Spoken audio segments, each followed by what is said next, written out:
What's your most favorite trait in yourself? I would say kindness. When was the last time you tried something new? I would say I'm trying it right now. While rolling, I haven't done this before, so I don't know how to feel about that. Being on camera? Being on camera, yes, yes. Although I like to be watched when I'm dancing, for example. I like to be admired, having that validation from others, or the idea of validation. I don't know how to feel about this, being in front of a camera where I can be exposed to other people. Because when I'm dancing, it's just my moves, right? And I know I'm good at it. But with words, let's see. What is your greatest accomplishment? I would say to know more about my emotional world, my patterns, and the belief system that I structured in my past. You know, like being more aware now, trying to understand which ideas are behind that construction, right? Which wasn't mine for the most part of my life, because it's what I was taught from my parents, my immediate context. But now being able to start like breaking it down and see what really Adrian likes, what really Adrian feels, and the perspective I have toward things, situations, people. I would say that's my biggest accomplishment right now. What is something that always makes you smile? Music. Salsa music, I don't know, it's the rhythm, it has something, you know, because this is funny, this is something that I explain to people, because when I go dancing, I can feel the music, I can connect to music, but I do it in a deeper way because I do understand the lyrics, right? So it's funny how sometimes people say, oh, salsa, you know, such a happy rhythm, and such a happy song. Even the song is sad, you know, or dramatic. I think they're right. It's because of the rhythm that makes me smile, like every single time that I listen to it. What's the scariest thing you've ever done? I would say moving countries, you know, being in a position where you're not able to communicate and meet your most basic needs, that will freak out to anyone, right? So for me, just gathering the courage to say, I'll do it. Like, I don't know how to do it. I don't know what's gonna happen, but I'll try. That would be the scariest thing, you know? Being completely vulnerable, without friends, family. It's like just me entering the jungle and surviving. And what motivated you to do that? It was just the need in the beginning to heal emotional wounds. So it was more like escaping, but that was a motive, right? And then when I came here and I started getting to know more about this different world, it was the challenge of acquiring new tools, different knowledge, you know, like a different language, different perspective of life. And I'm always being super curious. Like, I consider myself a curious person. So curiosity always takes me, you know, to explore. So yeah, at the end it was, you know, like curiosity and challenging myself, knowing or proving myself that I'm capable, you know, that I'm smart, and also that I could connect with other people. I would say that was the biggest motive and motivation, connect with people through language. Once I was capable of doing that, I just fell in love with the feeling and I wanted to keep going. That's what I do. That's what I do for a living, connecting with people.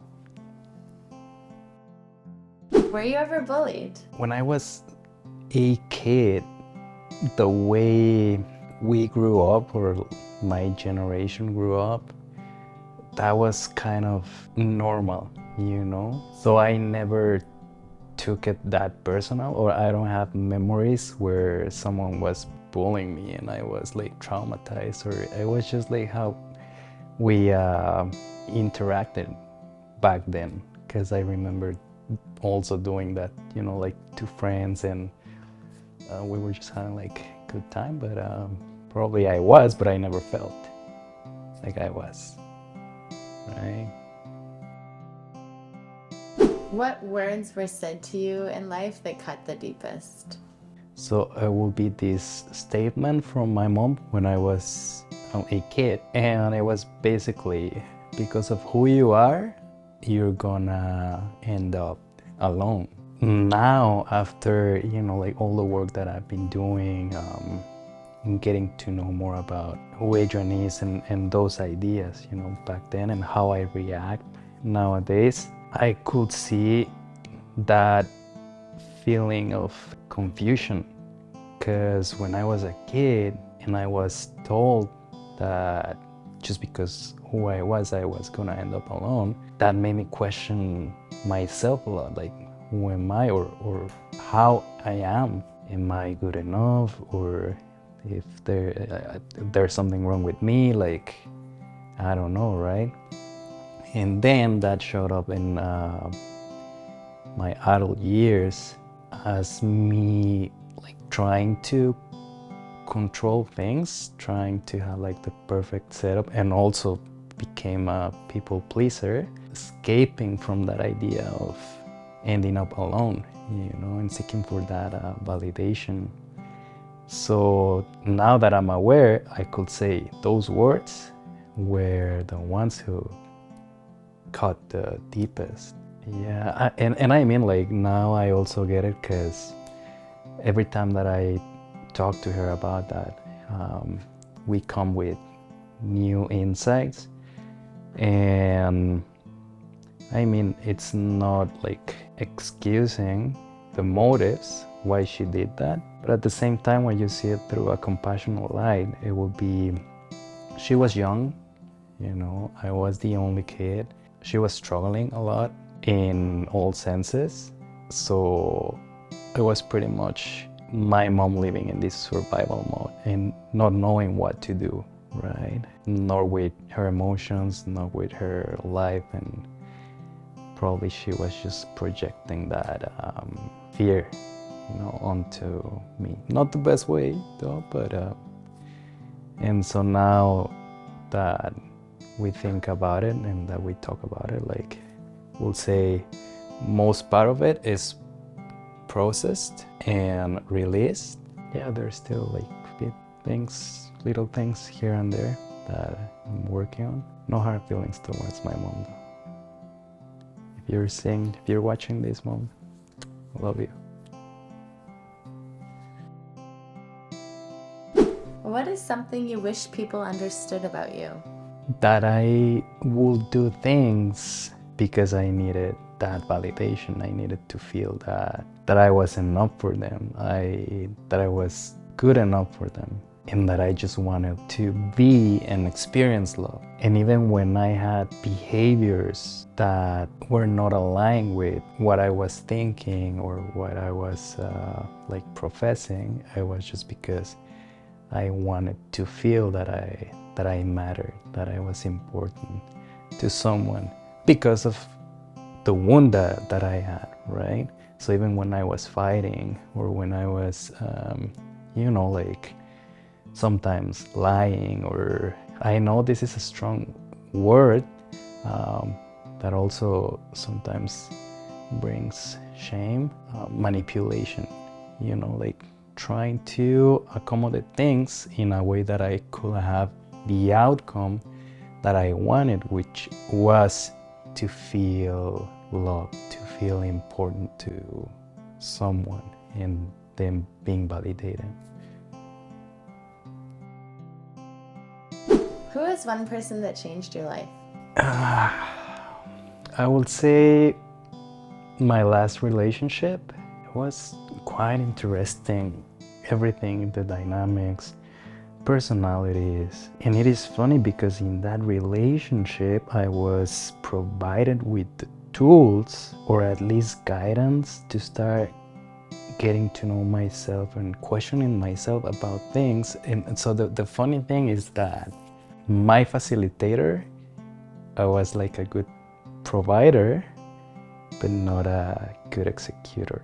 And within that chaos, still it was like the perfect setup for me to start being aware, of those patterns or those behaviors, like projections, everything. So even though the relationship didn't end up in like good terms, the connection I experienced with that person and the teachings that I had from that person, I would say, changed my life. Thanks to that person, I feel like I have more control over that part of Adrian, the past. Also more love towards me, and I became more accepting, more vulnerable, comfortable with showing who I am, what I like, what I don't like, and start creating boundaries. And so if one day you watch this, no hard feelings, hope you're doing great. Thank you. What is one dream you're scared to say out loud? I don't know if it's a dream anymore, because right now I don't have something like clear in my mind when it comes to that. But I remember a big illusion of mine was to have my own family. And I know it's like a romantic idea, but being that setup, in a lovely interaction with my wife, like having children, but I think that changed. I don't have that desire anymore. Back then it was, but again, like right now, a dream, I haven't thought about it. I need to find out. What did you want to be when you were a little kid? Like, what did you want to be when you grew up? I remember I wanted to be a pilot. I love airplanes, and since I was little, I remember, like playing with toys like airplanes, or pretending that I was a pilot, or getting excited every time that I was traveling to visit family and my mom would send me alone. That feeling of taking off and see the clouds, the sky, I don't know, that really fascinated me. So I wanted to become a pilot. Has a stranger made you smile lately? It's easy for me to smile. So if someone smiles at me, then I will smile, right? Someone doing something in specific, I think it was a conversation that I had with a guy that was sweeping the street. And so when I approached him, because he looks like a homeless, and so most of the people like just pass by and they ignore. But when I decided to approach this guy the second time that I saw him, and I was talking to him and he started sharing his experience because of how beautiful it was, his personal story. I remember that smile coming from inspiration. Thought his name. So if you guys bump into him, like he's in Yaletown area, please say hi. He's a good guy, nice guy, beautiful story. So yeah. What is something you feel shame around? It's related to one of the questions you asked before, and I think it has to do with a part of me that is controlling, and that control comes from fear, that need of certainty, certainty about like self-worth.